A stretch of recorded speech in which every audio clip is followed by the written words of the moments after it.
Selamat datang kembali di vlog saya.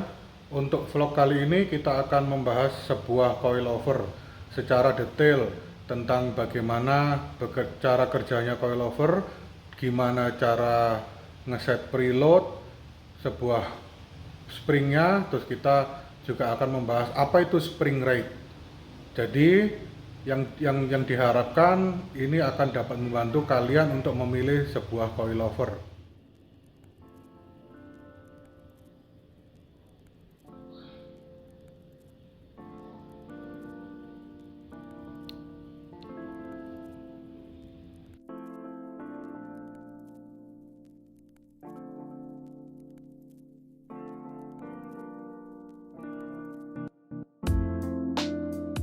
Pada saat permukaan tidak rata, coilover akan mulai mengayun atas bawah, dan disinilah shock absorber akan mengontrol agar ayunan atas bawah tersebut tetap berkontrol sehingga kendaraan dapat tetap mendapatkan grip dengan cara membatasi pantulan naik yang disebut rebound dan pantulan turun yang disebut bump.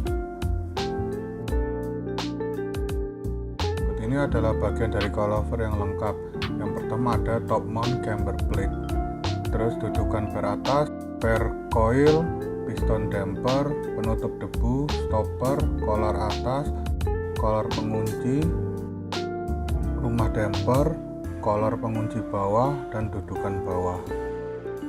Berikut ini adalah coilover yang tidak lengkap atau basic, terdiri dari per coil, piston damper, penutup debu, stopper, rumah damper, collar atas, dan collar pengunci. Sementara ini yang kecil ini adalah per pembantu yang berfungsi untuk selalu memberikan tekanan pada per atas dan tidak akan mempengaruhi kualitas berkendara pada coilover. Ini adalah coilover depan dan ini adalah coilover belakang. Apa bedanya? Biasanya kalau coilover depan itu di sini ada kupingnya ya. Di sini ada kupingnya, dan yang di belakang ini di sini tidak ada kupingnya.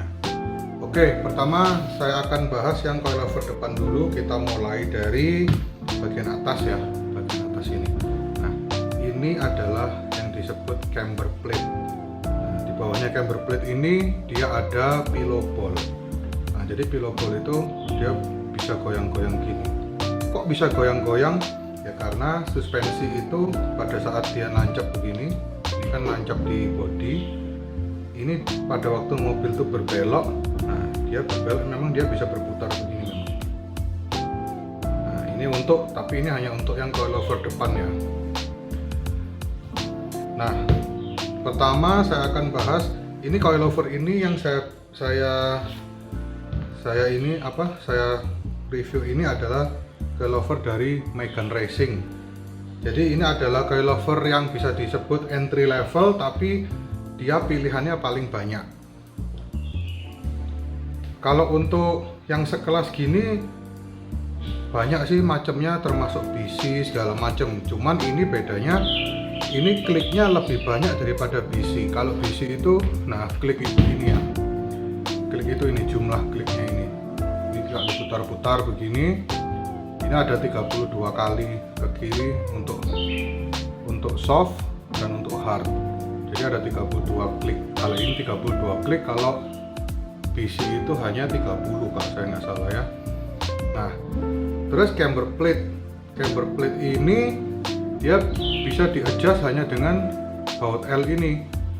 Baut L ini tinggal dikendorin, nanti posisi ini dia bisa berubah ke arah Nah dia begini, ke arah sana itu berarti dia negatif, dia ke sana positif. Jadi bannya itu bisa miring gini ya. Terus yang kedua, di setiap coilover itu ada yang namanya spring rate ya. Nah spring rate itu di sini, tempatnya di sini spring rate. Ini kalau kita lihat, nah ini ada angka 012. Nah berarti 012 ini artinya spring rate dia 12 kilo. Nah beberapa kalau untuk di coilover yang kebanyakan itu untuk street biasanya 06 di sini. Kalau 06 itu dia lebih empuk naikannya. Sementara kalau spring rate ini sudah lebih dari 10, biasanya naikannya di jalan raya itu akan lompat-lompat. Nah, spring rate ini juga ada di suspensi depan dan suspensi belakang ini. Cuman kalau yang ini saya pakai per lain, jadi bukan bawaannya coilover ini, pernya ini. Ini dari coilover saya yang sebelumnya. Kenapa kok saya ganti ini? Karena kalau bawaannya suspensi ini, spring rate depan saya 12, belakang itu 10. Nah, spring rate 10 kalau untuk mobil saya di suspensi ini, di coilover ini, dia akan lompat-lompat. Pernah waktu itu saya pakai spring rate 10 di belakang ini, mobilnya saya bawa lari 180, kena gundukan sedikit, terbang mobilnya. Jadi terpaksa saya kurangilah spring rate-nya ini yang menjadi yang lebih empuk, sehingga dia pada saat di kecepatan itu dia tidak lompat. Yang kedua, coilover itu adalah suspensi yang dikenal memiliki kemampuan untuk di adjust atau di setting sesuai kemauan kita, tinggi rendahnya ataupun empuk kerasnya. Nah, untuk setting tinggi rendahnya dari sebuah coilover itu sebenarnya sangat mudah. Kita lihat dari sini. Ini kalau kita putar ini ada collar ring namanya ya. Collar ring ini adalah sebuah alat pengunci sehingga dia mengunci springnya ini supaya tidak turun. Jadi ini dikunci. Jadi kalau kita misalnya ini posisi gini nih, kita mau bikin mobilnya jadi lebih ceper misalnya kan, ini tinggal dikendorin, ini nanti diputar, dia akan bergeser ke sini. Jadi collar ring ini akan bergeser ke sini sehingga dia akan turun. Nah, disitulah mobil itu menjadi lebih pendek. Tapi jangan salah, karena ada beberapa coilover itu yang bawahnya ini tidak bisa berubah.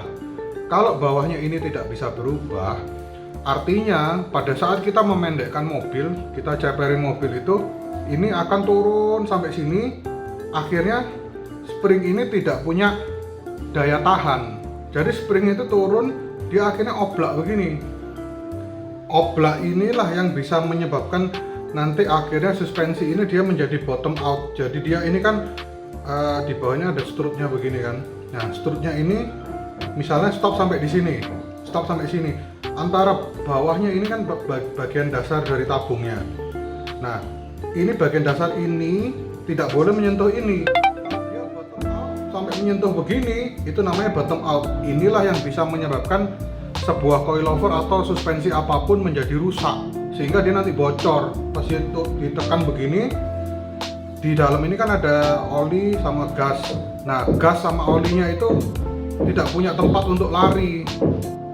Nah, by the way, sorry guys ya, karena di sebelah lagi renovasi rumah, jadi suara pukul-pukulnya masuk. Oke, kita lanjutkan. Nah, kalau ini sudah bottom out, olinya pecah. Jadi entah mungkin sealnya yang ada di bagian sini ini, entah sealnya ini rusak atau gimana, akhirnya semua oli keluar. Kalau semua oli atau beberapa oli sudah keluar, tekanan di dalam tabung ini sudah berbeda, maka itu bisa disebut suspensi tersebut rusak. Jadi mau nggak mau antara harus di-rebuild ulang atau ya harus beli baru lagi. Untuk di suspensi ini memiliki kelebihan, yaitu bagian bawahnya ini punya collar ring lagi. Jadi collar ringnya ini bisa dikendorin. Kalau dikendorin, dia bisa berputar. Jadi dia bisa berputar ke bawah. Jadi ini bertambah ke bawah sana. Jadi ini akan bila diputar-putar, dia akan turun sehingga jarak ini dia akan bertambah. Akhirnya mobil bisa jadi tinggi. Atau dia bisa, misalnya seperti ini, mau saya ceperkan mobilnya, saya tidak harus memutar yang bagian atas ini, cukup dengan yang bagian bawah ini saya putar masuk ke sana. Jadi ini tabung ini nanti akan bergeser ke sini. Jadi dia akan naik sehingga mobil pun akan menjadi pendek. Saya akan membahas kliknya coilover atau kemampuan dia untuk di-adjust menjadi empuk atau keras memang dari sini. Ini namanya one way coilover. Jadi dia hanya bisa disetting empuk kerasnya hanya dari satu tempat saja. Nah, Di sini ini bedanya sama kan ada dua, ada one way, ada yang two way.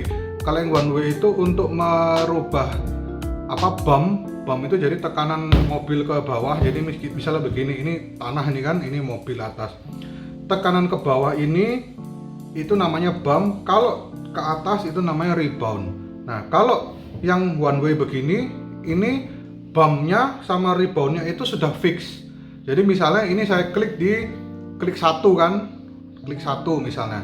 Klik satu itu berarti bumpnya dia misalnya disetting di angka 6 oleh pabrik. Yang nyeting ini pabrik ya, bukan kita sendiri. Jadi misalnya ke bawah ini bumpnya 6, terus reboundnya misalnya juga 6, atau misalnya reboundnya misalnya 8. Terus ini kan tadi satu klik, kalau bumpnya 6, reboundnya 8, itu satu klik diklik satu.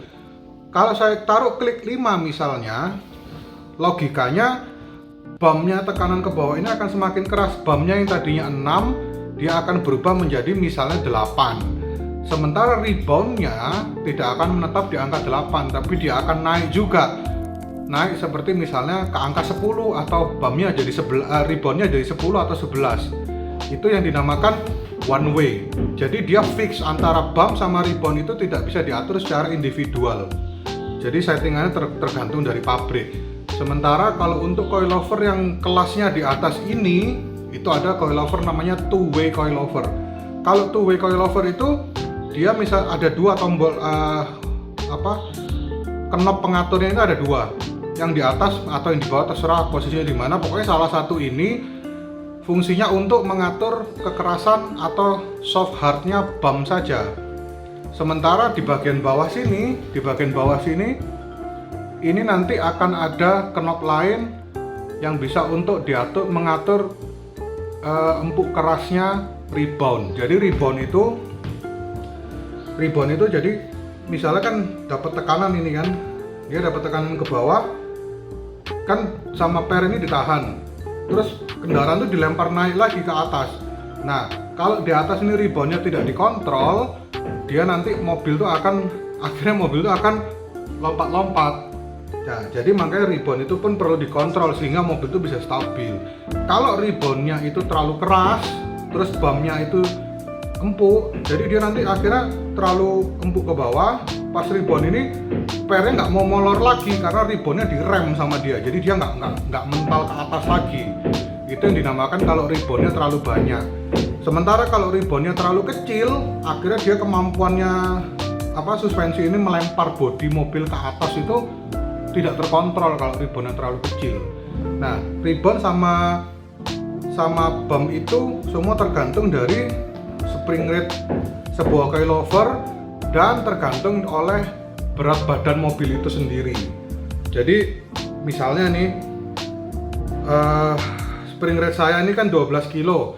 Spring rate 12 kilo itu kalau ditaruh di mobil-mobil besar, sedan-sedan menengah itu dia sudah termasuk keras. Tapi kalau 12 ini ditaruh di mobil-mobil macam Honda Jazz, Brio atau mobil-mobil yang ringan-ringan itu sama seperti saya sekarang ini pakai misalnya spring rate 12, saya sama seperti memakai spring rate 20, misalnya 20 kilo. Jadi akhirnya lompat-lompat sekali. Nah, makanya sebelum menentukan spring rate itu kita harus tahu dulu mobil kita ini mobil berat atau mobil ringan. Oke, sekarang untuk pertanyaan coilover apa sih yang harus saya pilih atau berapa sih harga yang harus saya bayarkan, itu semua tergantung dari spek dari coilover tersebut. Tapi biasanya sih ada barang ya ada harga. Jadi kita tidak bisa mengharapkan sebuah coilover dengan spek misalnya respect atau profesional itu dengan harga misalnya 8 juta itu tidak akan dapat. Karena untuk entry level coilover itu harganya berkisar di antara 8 juta ke bawah. Itu harga barunya sekitaran itu. Jadi 10 ke bawah lah untuk amannya. 10 juta ke bawah itu biasanya termasuk entry level. Nah, tapi entry level juga ada yang sampai harga kisaran 15. Pembedanya adalah misalnya untuk coilover yang harga 6 juta itu biasanya kita hanya, nah ini kan lengkap ini kan. Biasanya kalau untuk yang harga paling murah itu kita hanya dapat coilover, bisa di adjust naik turun dari sini. Tapi kadang kita nggak dapat yang namanya chamber plate ini kita nggak dapat biasanya. Atau misalnya ini dapat, ini bisa dinaik turunkan, dia tidak bisa diatur empuk kerasnya ini. Jadi semua itu tergantung dari kalian semua, tergantung dari budget apa yang kalian pilih. Yang jelas ada harga, ada barang. Nah, sementara untuk harga sendiri kalau saya bilang ya, entry level itu mulai dari yang paling minim fitur sampai yang paling banyak fitur itu harganya ya ngomong 15 juta ke bawah itu sudah dapat entry level paling lengkap lah, 15 jutaan itu. Sementara kalau untuk yang menengah itu dia, jadi yang menengah itu biasanya two way ya. Jadi dia bisa diatur dari sini dan di bawah sini nanti ada juga putarannya. Ini kalau untuk yang depan ya. Kalau untuk yang belakang dia di atas sini, sama biasanya di body sini ada putaran lah, atau putaran gitu di sini.